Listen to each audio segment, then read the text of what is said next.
ഒരു ഗ്ലാസ് വെള്ളം എടുക്കണം. ആ ഒരു ഗ്ലാസ് വെള്ളത്തിലേക്ക് 7 പ്രാവശ്യം സൂറത്തുൽ ഫാത്തിഹ നമ്മൾ ഓതണം. 7 പ്രാവശ്യം സൂറത്തുൽ ഫാത്തിഹ ഓതിയിട്ട് നമ്മൾ എന്ത് ചെയ്യുക? ആ ഗ്ലാസ്സിലേക്ക് ഇഷ്ഫി എന്ന് പറഞ്ഞ് മന്ത്രിക്കുക. 7 പ്രാവശ്യം സൂറത്തുൽ ഫാത്തിഹ, 3 പ്രാവശ്യം സൂറത്തുൽ ഇഖ്ലാസ് ഓതുക. അതുപോലെ സൂറത്തുൽ ഫലഖ് 1 പ്രാവശ്യം, സൂറത്തുൽ നാസ് 1 പ്രാവശ്യം, ആയത്തുൽ കുർസി 7 പ്രാവശ്യം. അതുപോലെ തന്നെ അലം നശ്റഹ് ലക സദ്റക എന്ന് പറയുന്ന സൂറത്തുണ്ടല്ലോ, സൂറത്തു ശറഹ്, അത് 7 പ്രാവശ്യം.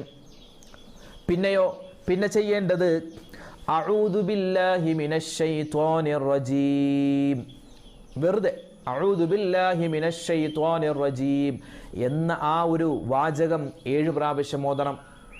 അത് കഴിഞ്ഞോ 3 പ്രാവശ്യം ബിസ്മില്ലാഹില്ലദീ ലാ യദുറു മഅസ്മിഹി ഷൈഉൻ ഫിൽ അർളി വലാ ഫിസ് സമാഇ വഹുവസ് സമീഉൽ അലീം, അത് 3 പ്രാവശ്യം.